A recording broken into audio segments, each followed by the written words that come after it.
Selamat berjumpa lagi dengan saya di channel ini, dan pada kesempatan kali ini saya ingin memposting tentang kesaksian daripada seorang yang dulunya dia tidak percaya kepada Yesus. Dulunya dia bukan menjadi anak Tuhan, tapi akhirnya dia menjadi anak Tuhan. Dan katanya dia percaya karena mantra-mantra di kekristenan. Tapi benarkah ada mantra di dalam kekristenan? Ya sebenarnya tidak ada, Bapak Ibu Saudara sekalian. Kita hanya berdoa saja dalam nama Yesus. Tapi kesaksian ini unik dan luar biasa, dan mari kita akan menyaksikan kesaksiannya, dan biarlah kesaksian ini akan memberkati kita semua. Bagaimana mantranya? Besok aja. Enggak, sebenarnya sekarang aja mantranya, ayo cepet. Mantra Kristen kayak gimana? Saya tahu karena dia orang Kristen, jadi saya bilangnya mantra Kristen. Nah besoknya dia baru ajarin saya mantra itu. Mantranya itu bunyinya begini. Dalam nama Yesus ada kemenangan. Rupanya setelah sekarang jadi Kristen saya tahu itu lagu-lagu sekolah minggu gitu. Tapi karena saya itu anggap adalah mantra, pada waktu saya pulang malam, pulang ngaji gitu, saya baca itu mantra itu. Dalam nama Yesus, dalam nama Yesus. Di bawah pohon manggis yang biasanya saya takut itu, tidak ada rasa takut. Dan yang lebih aneh lagi, di kampung saya itu ada kuburan Belanda, namanya kuburan Tuan Palar. Kuburan Belanda itu paling angker. Jadi orang kalau lewat situ, apalagi malam hari, suka ada penampakan macam-macam gitu. Ada perempuan lah, macam-macam pokoknya. Sehingga orang tidak berani melintas kalau udah maghrib itu udah nggak ada berani lewat. Tapi saya ingin jajal ilmu kesaktian saya bilang dengan dalam nama Yesus tadi. Saya berjalan dalam nama Yesus, dalam nama Yesus. Nggak ada takutnya saya. Dan nggak ada penampakan apa, cukup kronis gitu ya.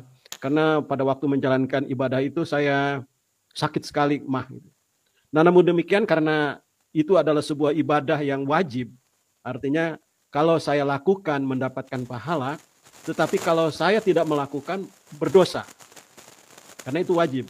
Berdosa berarti saya harus masuk neraka. Jadi sekalipun saya dalam keadaan sakit seperti itu menahan perihnya lambung saya paksakan.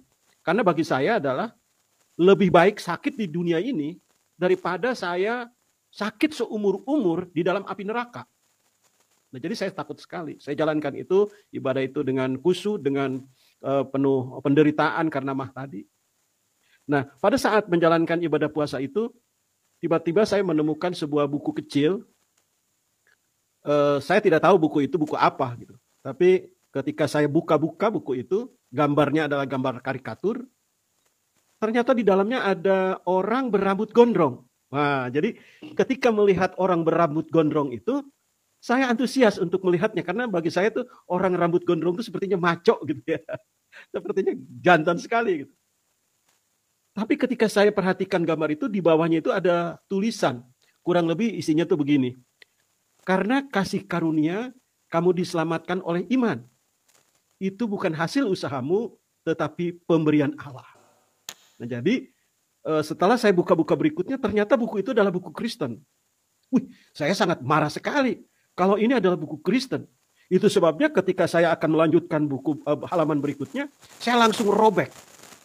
Saya robek-robek dengan emosinya, dengan gemesnya gitu. Saya buang ke comberan. Comberan itu parit kecil ya. Tetapi ketika saya sudah buang ke parit kecil itu, ke comberan itu, kertas-kertasnya masih ngambang. Sekalipun itu udah robek-robek, tapi masih ngambang kelihatan. Saking bencinya saya injak-injak itu.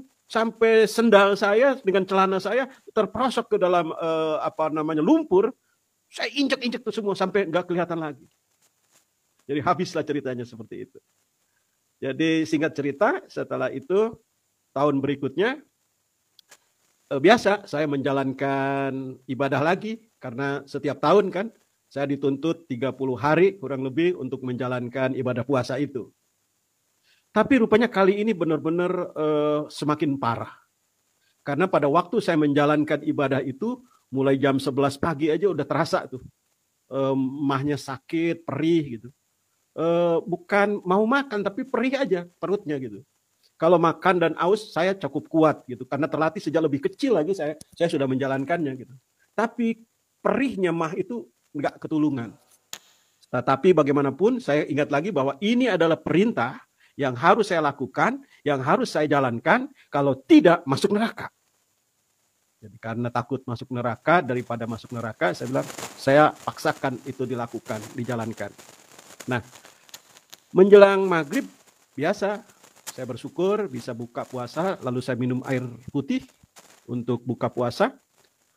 Pada saat saya minum air putih itu, benar-benar dada saya terasa dibelah, terasa diiris-iris.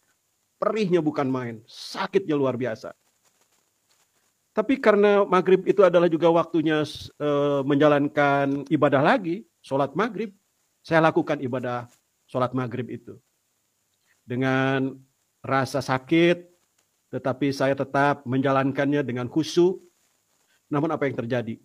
Ketika saya melakukan selesai ibadah itu, rupanya seluruh badan saya kesemutan dan saya pingsan. Nah, jadi pada waktu pingsan itulah rupanya terjadi sesuatu dalam diri saya. Jadi saya pingsan waktu itu dari jam 6 maghrib, selesai ibadah itu. Kemudian saya baru sadar itu kira-kira jam 10. Nah, sebelum sadar, saya itu seperti mimpi gitu ya. Tetapi juga saya mendengar. Oke, kesaksian yang luar biasa dan dia bisa percaya Yesus, dulunya tidak percaya Yesus dan akhirnya percaya kepada Yesus. Dan banyak memang sekarang ini orang yang mengalami Tuhan dan percaya kepada Yesus. Dan biarlah kiranya kesaksian ini akan memberkati kita semua.